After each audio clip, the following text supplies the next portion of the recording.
Hey everybody, welcome to Drive-Thru Review 257. Today we are going to talk about Myth. This is a brand new game, was kickstarted last year, published by Megacon and Mercs, and it is a 2 to 5 player cooperative dungeon crawl. And it does it in a very, very different way. Before I jump into how to play, I'm going to set this up, kind of walk you through a lot of the different phases of the game, because all of the different kind of aspects that go into a dungeon crawl, they've really approached it in a very different way, different than any other kind of board game dungeon crawl that you might see out there. But before I get into that, I want to just make a mention that I do think, I'll talk more about this in the review, but I know I'm going to make mention of it during the walkthrough. There are parts of the rules that aren't really complete, and it's not to say that certain things aren't referenced, but there are certain things that can happen in different interactions with different quest cards and different things like that that are relatively unclear. But there are some aids and things available online. I will put links in the description below the video on YouTube and on Board Game Geek. They released a setup guide and a sort of a card errata. So they go through all of the different characters, have different individual decks that they use. And so they set up kind of an errata for that, which is really cool. And there's also like a 4 or 5 page setup guide, and that I would say is mandatory. So definitely click those links, and the rule book's available online. I mean, click those links and read those too, because it gives you really have to kind of come at this with a different kind of mindset. If you're used to any kind of super structured board gaming, it's kind of an open-ended approach, but it's very unique and very cool. So I'll kind of spoil a little bit here. I'm totally going to keep this game, and I'm very excited for anything else that they may release, expansions or modules. There's a number of different ways they can expand this core base set here. So just to kind of get that out of the way, we'll talk more about it in the review, but let's kind of jump in and talk about some of the different parts of the game, and then I'll come back and do a review thing. So first here we got our main culprit, and this is the game rules.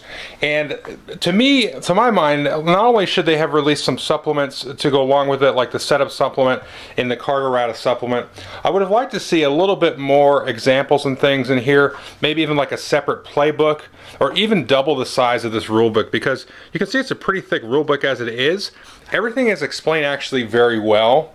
Now the other thing I want to mention before I talk more is they have released a large series of videos. Videos for each of the specific character decks, videos of some extended gameplays, scenarios that they've run through. I would definitely watch those, because that's going to get into some of the details. And where I think the rules fall apart are on the details with some of the different interactions that can happen. So the first thing that you're going to have to choose is how you're going to approach a quest. Now, there's 3 ways that you can basically do this. And basically what you have is 3 types of quests in the game. You have chapter quests, act quests, and story quests. Now the story quests here, they give you cards to represent these, but these are outlined in more detail inside the rules manual. And these are pretty extensive quests that you maybe will play over multiple sessions or an extended session. And then you also have act quests, which are similar to chapter quests, and these are almost sort of randomly driven out of where you're going to explore in the different landscapes. So the chapter quests are sort of like one-shots, maybe like an hour-long session, and then an act quest is kind of somewhere in between a story and a chapter quest. Now the one thing that you can do here is you can see you have some of these here, so you have like a basic thing. So you may, let's say you're doing an act quest, you may encounter a basic act quest, do something, have some little bit of setup and things like that. But you also may have the beginnings of a quest chain. So you can see this one has a little chain link with the one side of the chain link. Now apart from this here, you have these sort of like links. So here we have the chapter links and the act links. So these you'll take out of whatever deck. So if you were going to do chapters, you'd make a deck of chapter quests, put those face down. The first time you're supposed to activate a quest, you'll draw one. It could be sort of a one-shot quest or begin a link. And there's no reason that you couldn't do multiples. So the first time the quest I just got done playing here, this one here, I could just do that one. The next time I explore, maybe I do another one-shot, and then I start a quest chain, and this is going to go off on a series of other possibly forking quests based on how you you succeeded or not. And then again, the story quests here are sort of a scripted, a little bit more thematic, I guess. I don't know what it is, but this is just sort of a set, straight line of quests. Now, how does the quest kind of deck get driven through what the players do? Because you basically are doing this. If you don't do the story quest, the game is kind of like, it's almost like an AI, a quest AI system generating that for you. Well, if you look here, we have 10 tiles in the games, and these are different sizes. And so we've got a 4x6 here. You can see it's double-sided. It's got kind of an interior and an exterior. We also have some 6x6s here, another interior, and another sort of dungeon one. And then we have these really large ones here. These are the 12x12. These are really cool to play on. And so you've got these different sides here. So you really have 20 different sides that you can do. So what I did here before playing this is I kind of set up my own little kind of run through, and I was going to do a chapter quest, and then I'll kind of show you how just the quest part of that evolved, and then of course I'll get into some of the other mechanics of the game. So the first thing I did, I said, okay, I'm going to make myself a chapter quest deck. So I put all the C's together and all of the starting link C's, and then I figured out what kind of tile I wanted to explore. Well, I didn't choose a 4x6 because these don't trigger quests. You can see there's icons here on all of the tiles, and all of the icons are always the same based on the size of the tile. And this is a really cool mechanic here. So what I did is I basically had two choices at that time. I could take a large 12x12 tile, which are more difficult usually, based on the icons on the tile. So instead I chose a 6x6. So I actually chose this campfire tile because I'm like, okay, my guys are going to be at a campfire. We have here my little rat guy here. He's a brigand, kind of like a thief. So I said him and his little buddy, the archer, are going to be camping out in the woods, and then we're going to see what's going to happen from there. So I put them in the campfire, and then I triggered the quest because the first thing I did here was I looked at the icons here. So quickly what we can do here is you can say, okay, this is telling me I can do a quest or a trap. I decided to do a quest, obviously. And then you can set up different hunting packs. I can choose layers if I want. That's optional now, which is a little bit weird. I'm like, well, that doesn't make sense. How is that balanced? I will just never choose layers. But it really drives, it's almost like, I want to say it's almost press your luck, and that's kind of a theme woven through the game, but it's like as much as you give to the game is as much as it will give back to you, and that's kind of an interesting concept. So in this case you could have 2 hunting packs. This is going to tell you how many treasure is possible on the tile. So as you kill monsters, there's like a formula basically for generating treasure, and so that you don't somehow abuse that, then you can only generate basically 5 treasure tokens on this tile. And then this will give you some gold here, 6 gold. And all these 6x6s actually has a merchant at the end. So when you clear it, you're going to draw a merchant card here, and this will give you like a little shop that you can go and buy and sell things at. So what I did is I laid this out here and I drew a quest because I said, oh, let's get started on the questing stuff. So this is the quest that I drew here, and this gives us a little bit of a description, a little bit of flavor there, and then some different setup things. Now the interesting part is this actually triggered what they call a slaughterhouse, and that's sort of like if you've played video games like Gears of War, Call of Duty, they have those scenarios or there's modes where it's like wave upon wave upon wave of monsters. It's like horde mode in one of those, I think it's called. So that actually triggered a horde mode. Now if you want, you can actually set up horde mode and just say, hey, let's just do a horde mode. It's called slaughterhouse mode here, where you just basically fight as much as you can, wave after wave of stronger and stronger monsters until you start pulling out bosses and cool guys like this. So, but some of the quests actually will do that. But the interesting part of that was it said, hey, put the campfire tile, which is that one, on the center of the tile, because all of the slaughterhouse modes are on the 12x12. And I was like, okay, I'm already on the campfire. Now technically it's not a big deal because the tiles that you get here are sort of like will replace themselves. But there's a little bit of a rules idiosyncrasy. It's not a big deal, but there's just a couple of moments like that throughout the play sessions that are going to happen that you kind of just have to adjust for and feel comfortable just making your best shot, because it's really not going to upset the balance of the game. So what I did is I just replaced this tile here, got this set up here to move into and set up some tokens and things. Basically what the scenario was is there were some fighters here. One of them got killed, so I basically failed. But you have to basically go and protect these through 3 waves of monsters. And I set up some monsters there, but nothing actually activates or happens until you move on to that tile. So the first thing I did, if you remember, this said it had 2 hunting packs there. So I set up the hunting packs, which are basically groups of 3, and these are these little crawler guys here. So I decided this would be a crawler encounter here. And the only reason I decided that is because a lot of these darkness cards here are kind of, the theme of it with this base game are all kind of based on the crawlers. But if you wanted to, there's no reason you couldn't make this kind of the orc quest here and have a bunch of orcs and things. So it gives you a little bit of flexibility, and it's almost like the players are their DM themselves without having to worry about managing the balance and the AI of it. And I think that's where people are either going to drop off a cliff, really kind of throw their hands up in the air at the game, or they're really going to embrace it. And so the thing is if you can just kind of make your best sort of common sense type of decision with some of the, you know, the different moments as these tiles unfold and things, I think you're going to have a really good experience, and that's what I've had with the game so far. So because I'm choosing even the monster type, I'm kind of building that story, you know, out of this quest that's going to unravel. So once I beat this quest, you know, I can then move on. I can go to another tile out here, and the basic rule is that you just can't go you know, back out the direction you came, because really what happens once I move out to here, I can just take this tile, get rid of it, and then when I explore the next tile has to be a different size than the one you're currently on. So once I beat this quest here, I go into here, I take a look at the icons. Okay, I'm gonna have a trap, I've got a certain amount of treasure that's available, will I have a lair or not? And so the guys are going to move in there. We're going to trigger what's based on the icons and then kind of move along. So it's kind of a very organic, you know, very fluid, almost a natural kind of adventure that's going to take place.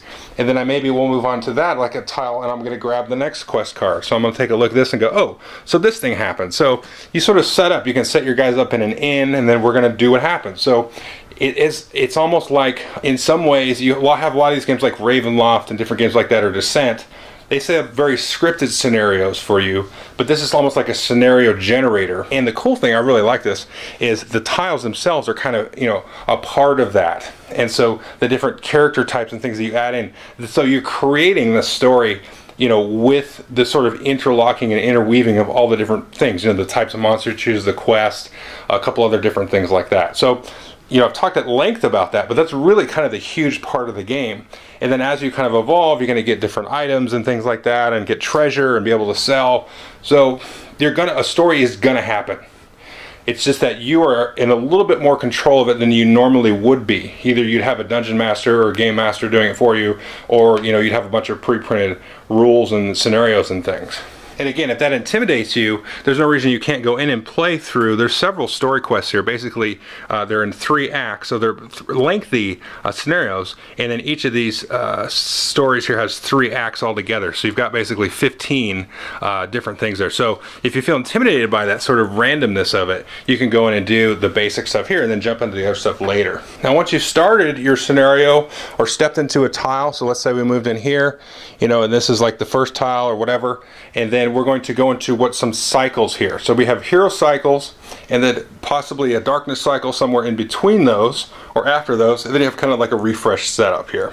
So let's talk a little bit about what the heroes are going to be doing. So here's a hero board, and we can see each hero gets their own board. You actually have the same board, but you can punch out these little tokens here, and you can see this is the archer. This tells you the starting life. This tells you the movement. This tells you kind of what fate symbol they're going to key off. So different times in the game you can be rolling d10s, you know, for battle or checks, and then you have a fate die that you'll roll sometimes, and these will just be sort of random, like super abilities that maybe happen, or like burst abilities. You can think of like if you're familiar with the Star Wars RPG or the Galaxy Defenders kind of thing, this is kind of like the little burst thing. And then they also give you kind of your base attack. So you automatically roll 1d10 and one of those fate die. And then different weapons and things will add to that. You also have this courage number, which I have no idea what that means. So I assume that's an expansion.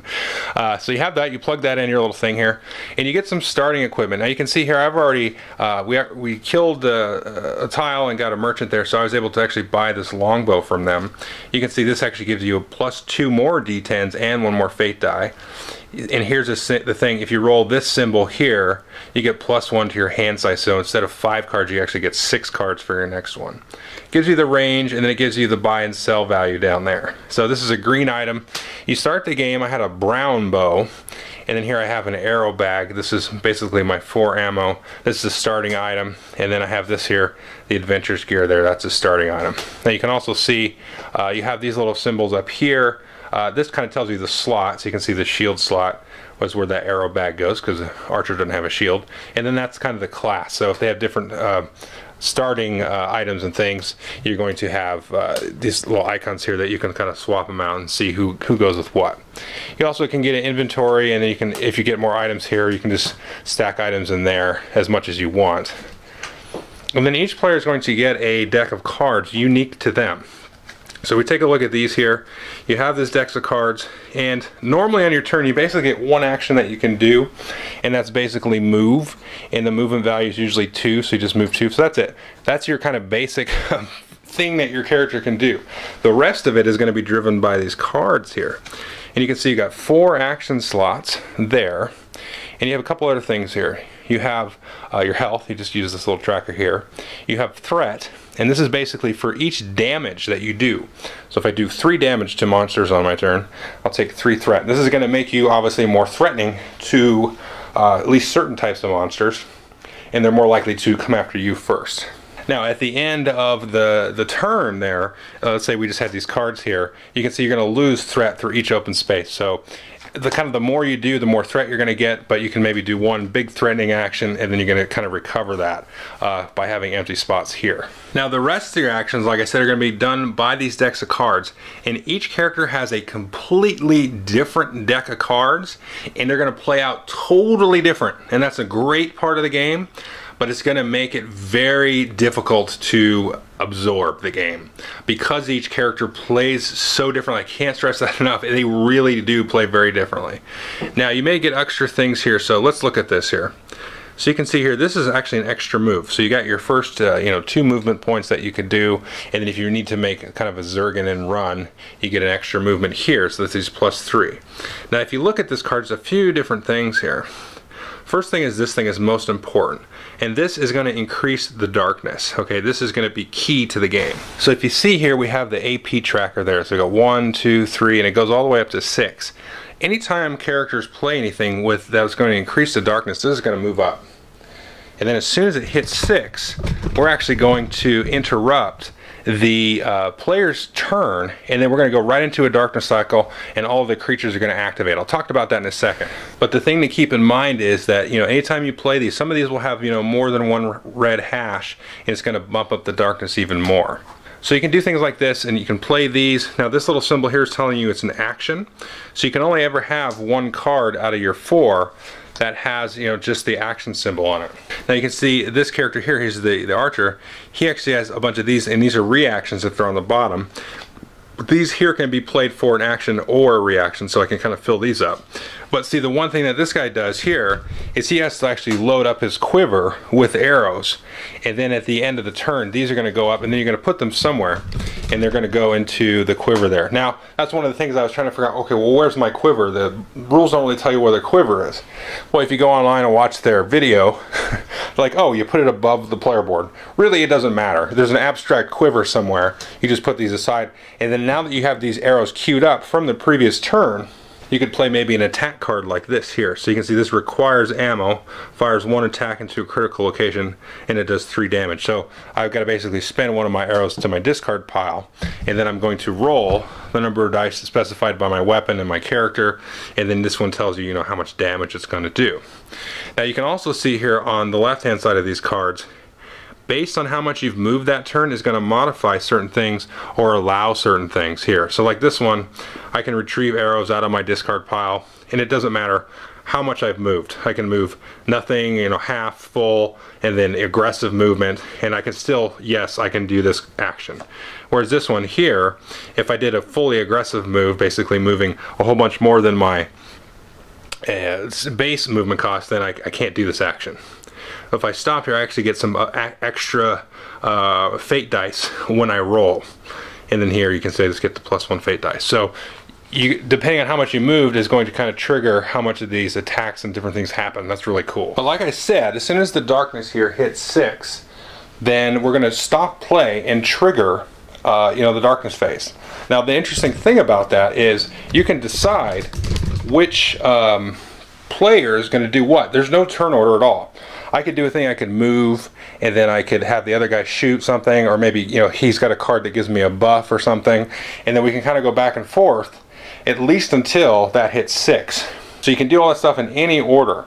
And then at the end of your turn, what's going to happen here is you're going to actually have to clear up and discard your hand, which is kind of, it's a frustrating in a way, but it keeps the difficulty where it should be. So if I had 3 cards here in my hand, I could choose to keep one of these. The rest are going to get discarded. These all here are going to get discarded. Some are ongoing. So if you look over here at this rogue, he actually has this thing here, this shadow thing. Take a look at that. So he's kind of in the shadows. So this is an ongoing one here. You can see that that's actually going to stay, and then he's going to modify a little roll that the mobsters have to do to find him and even attack him. So you can discard all those. You're going to keep 1 card, and then you draw back up to 5 cards or whatever your hand size is going to be. So you're actually going to blow through this deck relatively quickly. It's depending on how many quests and things you decide to do that day. So the hand management of it is going to be pretty interesting. And especially interesting, just with the archer, because you remember you have to manage these arrows. Sometimes you're not going to have arrows, so you've really got to kind of consider that as you play the game. And each character, like I said, is going to work very differently. The archer, it's got the arrow thing. The rogue here, the brigand's got the shadow thing. There's like sort of a fighter type where you can put cards face down here. Generate rage and generate extra threat, which is going to get monsters to come after him. There's a healer, there's kind of a mage damage dealer. They all are going to play very differently based on the little card abilities. So once we hit a darkness cycle, now this can happen 2 times. It can happen, while the heroes are kind of going back and forth, adding the darkness penalty and all that stuff.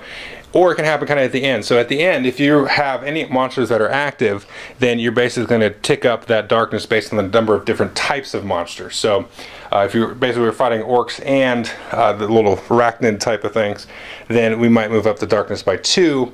It may trigger after the heroes have gone through their phase and kind of reset their hands. What happen there is you're going to draw one of these cards here, and there will be more decks of this. This is sort of the Terror with 1,000 Legs deck, and there may be other ones that are kind of more specific to different types of monsters and things like that. But you maybe will have an event that you'll have to do. You have a threat penalty, and that's if anybody gets up here on the threat tracker, then this little thing will trigger. Sometimes that'll change based on the card. Sometimes it'll only be 8 and not 10. And then you have sort of an activation order that's going to happen, and then you maybe will have a spawn. Right now we don't have a layer in this one because it was kind of a slaughterhouse thing, but a lot of times you're going to have these different layers that are going to come out here, these here, and then the monsters are going to kind of spawn around this, and it's going to tell you kind of how they'll spawn here. So this one will tell you like, oh, this is an aggressive spawn, so maybe they'll spawn and then activate immediately. Or it maybe tell you to refer to the creature card, because this kind of tells you the stats of the creature. Basically you need this number to hit it, that's how much hit points it has. If it does an attack, this tells you how many dies it roll and all that kind of good stuff. This is the threat range here. So that's how you kind of check to see if they're going to be activated. If there's nobody really in range, let's say everybody's over here, then you're probably not going to activate or draw any cards. But if they're really close and you've built up enough threat on your guy, then you kind of take the range of the card, plus your threat, and then see total of that is the greater than or equal to the space and a number of squares between you and the monster. And this also dictates the movement here. And basically there's rules in the, I'm not going to get into the rules too much, but they can tell you what kind of creatures they're going to gravitate towards. Mostly, like these arachnid guys, they go towards basically the closest first. And then after the closest, they look at who's the most threat and so on. But the orcs actually will look at who's the most threatening first, and then go to who's the most closest. So there's some logic there, and then at the end of the day, they go to the guy with the least amount of hit points if they're somehow magically all tied on all these different things. Again, the monsters will roll the d10s and the fate dice and possibly, like trigger a poison event or something that's described on their card. Like I said, when you clear certain tiles, you may get a merchant. You can buy and sell items. quests and things will have you draw from a bag. This bag doesn't come with the game, but you can draw different tokens here, and these we're basically going to tell you which decks to draw out of. There's also a blue token here. Here you can see, so if you draw one of those white symbols, you can usually get some gold, maybe some items in here, potions and things, and the green ones are better here, and the blue ones are really good. So you can see this one actually give you +6 health. It's a, you know, crazy magical battle plate. There's a helm of command. You can get all kinds of stuff. Something that'll let you, you know, manipulate your hand better and different stuff like that. And again, down here you can sell items that you currently have and things like that. There's also rules for traps and serendipity and things like that. So some of the quests here will reward a certain amount of serendipity, and you can see here on this darkness board what the things are. So everything's kind of referenced here. So maybe you'll have a certain tile size and you say, okay, we're gonna have a trap here. You roll to see what kind of trap. Now there's rules for how to, you know, interact with the trap, and different special skills sometimes people can do to disable traps, and then you deal with that, and then they'll tell you how much serendipity you're gonna lose, and this is kind of a little chart here. And this serendipity that you can spend at any time, so you can even actually resurrect a hero fully. Now if you're playing an act quest or something like that, in between acts your heroes kind of come back to life, and then they make some adjustments to their items and things. But this is kind of like nice stuff you can kind of build up over time by completing quests or completing traps, and you can kind of use that as sort of a one-shot, like get out of jail free, get some like little sort of, you know, miraculous bonus for yourselves. Now last thing to show you is I'm just going to show you this here, and this is really kind of where it kind of comes home for me. Is none of these are available, or some of these might have been part of the Kickstarter. This is not a Kickstarter copy here, but you're going to have different monster types that are going to be available, different bosses, more quests, items, and the different heroes here. So that's really what the game is kind of about. It kind of takes on, it goes from kind of a board game idea into sort of a RPG system idea or something like that, where you kind of get a book or a module or an adventure, but exactly how you would kind of weave your way and explore through how this interacts with whatever world your particular gaming group is set up, really going to be up to you. So let's go into the review portion. Okay, I hope you enjoyed the overview. First thing I'm going to talk about here is some of my issues with the game. And I'm only doing that because, and I really want to stress this, I think this is it's really blown me away, to be quite honest with you, really blown me away. And so the parts of the game that are rough around the edges, I feel like, and this sounds egotistical, it's really not meant to be that way, I feel like I want to give feedback to the designers and the company and stuff and say, look, I think there's something really almost, you know, magical in a sense that is happening kind of beneath the surface, and I wish some of these different edges were polished, and I think it would be something very kind of almost revolutionary and very new.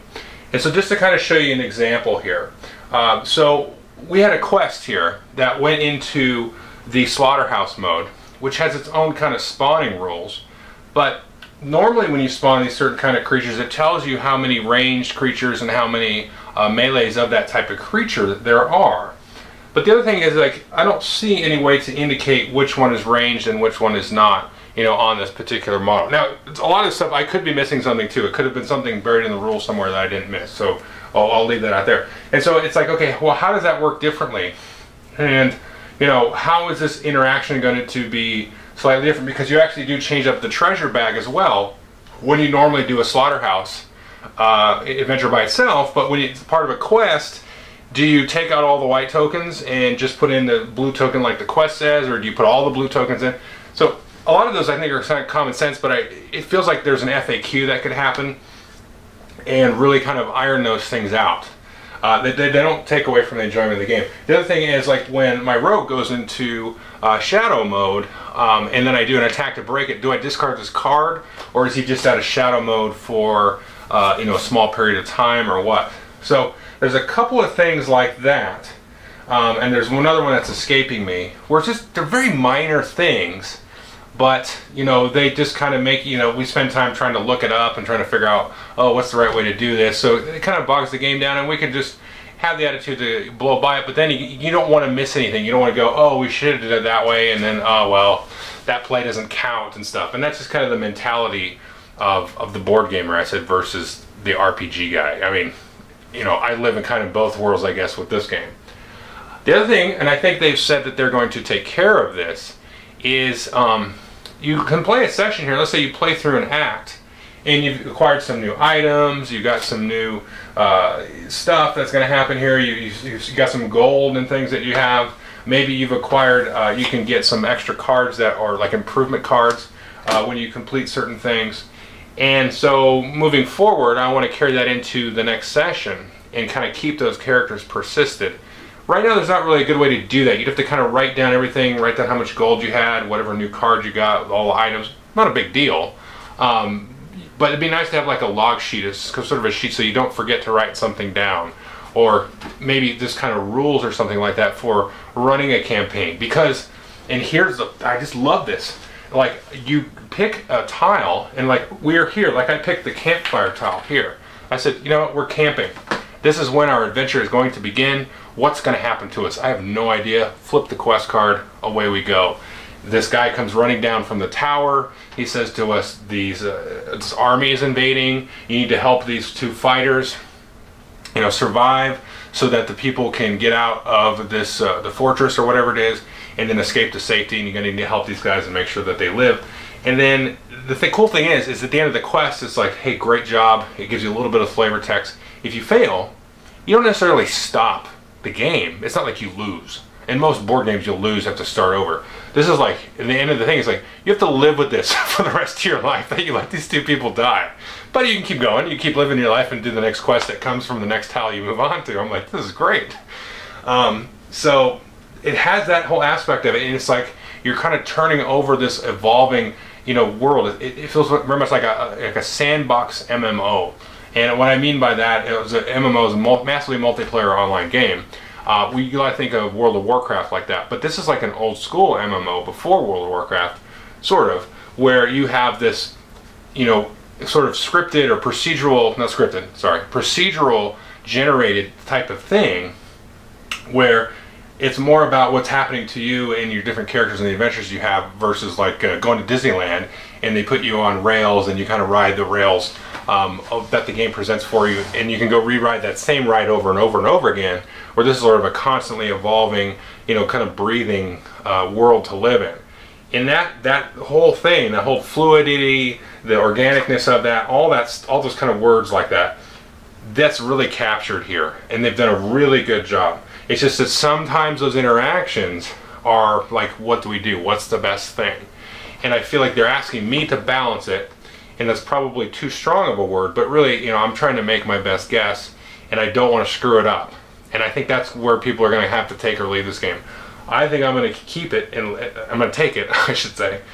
And I really want to see what they come out with here, because, you know, now I want to see how my heroes interact with, you know, the undead and these different, what are these called, cyclines, and those look really weird, and all those different things like that. And really have this organically evolving package. Now, yeah, I mean, so I think my point's kind of been made, I hope, for that. And there's just a lot of cool things. I mean, they give you all these tool tokens here for, you know, sort of interior decoration, right? You have these like little bookshelves and things, and then, you know, slime pools, and then, you know, like this little wagon and stuff like that. Some of the quests will tell you to put these out, or you can just kind of add them for decoration or something if you really want. So again, it's kind of that toolboxy kind of thing, which is really neat. And they've really come, like, I will say, like 90% of the way there.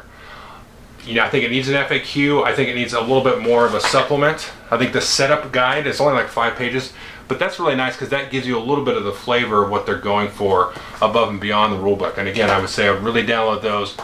Really download the errata for the decks, because really you're going to be questioning what the cards do. And like I said, I still have some questions on, you know, what the different cards do and stuff. But you're really going to want to invest in that and spend some time learning your character, because if I spend a game session playing the archer, I'm not going to be ready to play the rogue, or I'm not going to be ready to play the fighter. You really need to spend a little bit of time, you know, with each character to be able to play them effectively, I think. Well, I think that's it. I think I made my point. Everything is excellent. Just wanted to show you maybe a couple miniatures here. This is a mini boss there, and this is a cool guy. He's one of the orc guys. Minis are great. Everything's really good. I think you really have a nice, great toolbox here. And what you have in the box, I should stress this because I have been somewhat harsh on it. Not harsh, but I mean realistic with it. You do get a lot in the game.